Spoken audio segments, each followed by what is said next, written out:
I have called my talk this morning All My Relations, and that's because all week long I have been meditating on the great diversity of persons and creatures that inhabit the earth, and how all of that is wonderful in a basic way.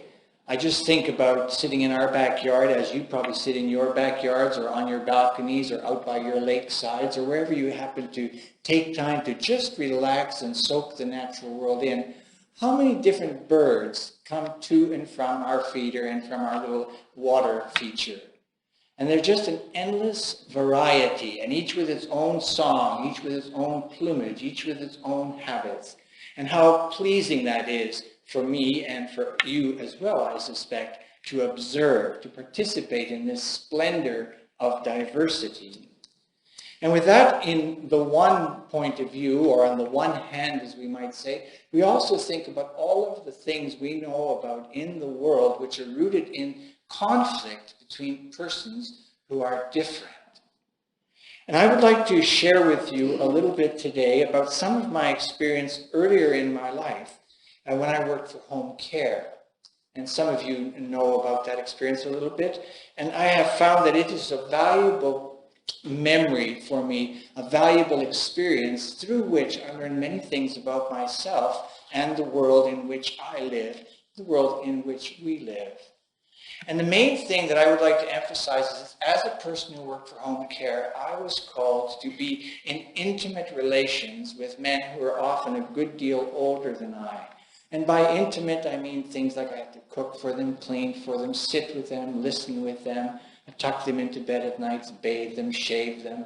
All the kinds of things that we are accustomed to doing for ourselves, I had to do for persons who in many, many cases were strangers to me on first meeting. And I would like to give you a little example of what that is like. And this was a man that I had to go and see, and he was a Sikh man. And he lived alone in the home, and he had had a stroke. And the stroke had debilitated him in a significant way so that one half of his body could not be used for any effective purpose. And my task, my job, was to go in there, get him out of bed in the morning, get him washed up, and get him ready for the day, and then get him a little bit of food, and then whoever was next in the schedule of care would come and do their part. I think it was a family member in this case. But what was interesting to me is I had to ask myself the question, what kind of values does a Sikh man have that I might infringe or violate by not understanding them? What's it like for a Sikh man to be naked in front of another man? And so I had to try to second guess how best to behave so that I could be somebody who brought benefits without sort of crossing those boundaries that might cause harm. And I did quite well. I had a knack for this. And the reason I've chosen this example because this was a special case for me in that I had to learn some very new skills. You folks will know that Sikh folks like to wear a turban, the men, and some of them like to have their beard in a little net and a little mesh. And that involves some pretty elaborate care. And so this man with the stroke had to instruct me in how to braid his hair, how to tie his turban, how to tie the little mesh thing where his beard was in. I had to go into his world, into his set of traditions, his understanding of what was proper and what was good, and I had to serve him there. And I guess one of the key points in that is when you are a servant, you don't get to call the shots. It would not have been very helpful to that man if I had had the opinion that it was kind of idiotic to wear a turban or to wear your hair in a braid and such things. I really did learn from my experience with home care to be deeply open to the difference of other persons. And I think that's a very important thing for us all to practice.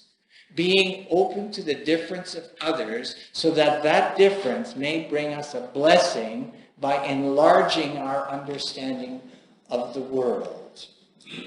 Now, doing all this, I also had opportunity, of course, to get to know the minds of the people I was working with.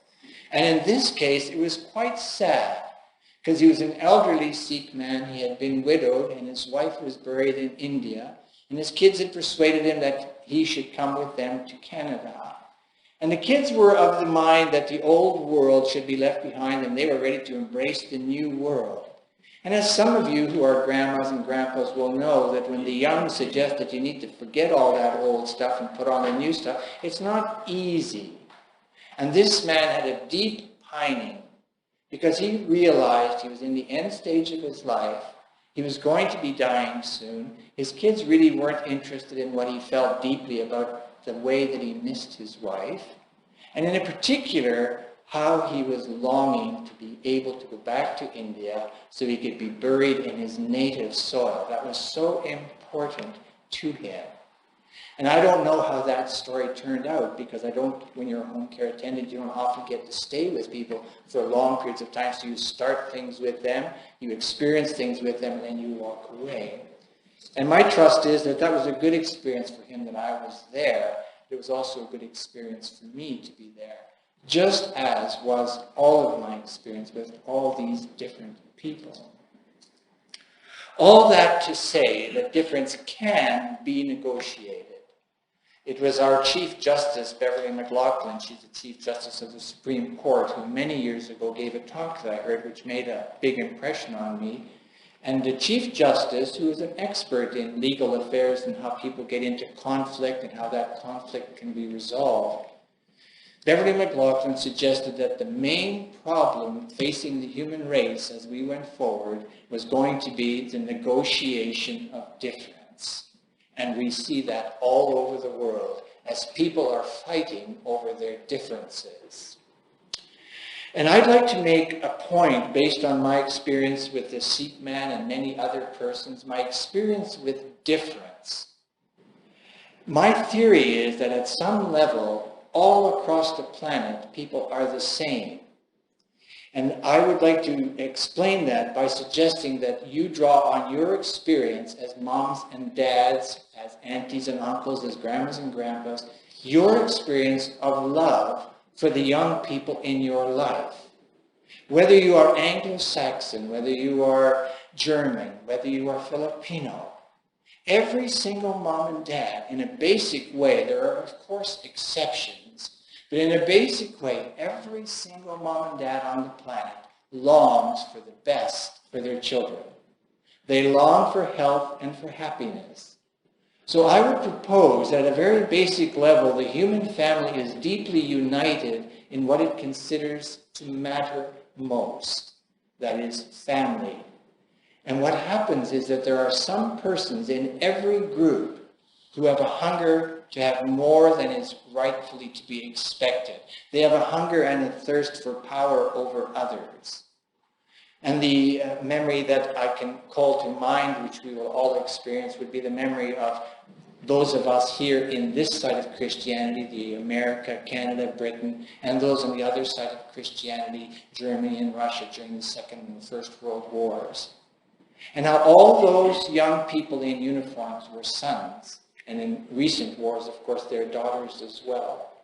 And all those sons and daughters went believing that what they were doing was important, and they had been persuaded it was important by persons in high positions of authority. And as often as not, the real battle, the real war was not at all about people's best or people's good or people's health or people's happiness. The real war was about some people getting power over other people's. And when I read the text all week long, I thought about us as human beings. I thought about us and our differences. I thought of us and all of our conflicts, not just on an international scale, but even nationally, where we have conflicts inside of our countries, and also even inside of our neighborhoods and our families. How easy it seems for us to get divided from one another by differences. And I would like to propose that the text today, both of them, very briefly, but point us to something. And I grew up as a Dutch Calvinist, and when the Dutch Calvinists came to Canada from Holland, they did everything in their power to keep their identity intact. They gathered together as a congregation, they spoke the Dutch language, they ate Dutch food. They wanted to preserve their identity, and the problem of assimilation arose for them, and many of them found that difficult. And that was so with most people who came to Canada. And what I'd like to suggest is that the texts are saying that the world into which you were born, whether it's a Ukrainian world, an English world, a Dutch world, it's important. But what you learned in that world is not binding. That is to say, in our marriage, for an example, the way my mom cooks beans and the way Barbara cooks beans, it's very, very different. And for the longest time, I was persuaded that my mom cooked beans the right way and Barbara cooked beans the wrong way. And every once in a while now, I get them the right way, but you get what I'm saying. There are these little details that we think are so important. And those details can cause us to quarrel and to fight. And what these texts seem to be saying is the rituals that you have before you eat is not the most important thing. Whether you're a eunuch, whether you're a foreigner, don't let people think less of you. You are loved by God. It's not the outside stuff that matters the most, the circumstantial stuff, the shape or the color of our being in the world.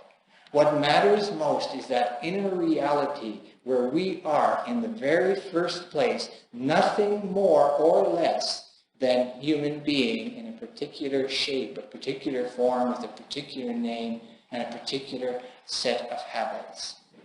And what I'd like to encourage you on the basis of what we're doing here together this morning is to get as in touch as you can with your deep human being and to ask yourself, not what does it mean to be a Christian, or what does it mean to be an Anglo-Saxon, or what does it mean to be from this culture or that culture, all of which are important, but more, what does it mean to be a human being and to be in the experience of life with all other human beings? And who knows, but as each one of us begins to shift the center of our gravity concerning what is important and what is not important, we may begin to see indications of hope for a reuniting of our divided hearts, our divided homes, our divided neighborhoods, our divided countries, and our divided planet. So I am going to close just by referring to a Cree saying which I have adopted many years ago and which I greatly admire and respect, and that is the saying, all my relations. I encourage you to get in touch with your deep human being and allow that human being to flourish in you and to bring blessings in and through all of your relations. Your relationship with your own heart, your relationship with your most intimate partners, your relationship with those you encounter along the way. You be the difference for which the world is longing, and not so much by something circumstantial, but by this deep sense of, I am a human being, I am loved by God, I am called to share God's love with others. And if we do such a thing, who knows, but we might make a significant change in the earth. I think it will be good for our kids to see us behaving in such a way. Let's sing a song, and this is a song about God's faithfulness, which is our foundation. God is good to us, and therefore we have the power and the responsibility of being good to others. Great is thy faithfulness.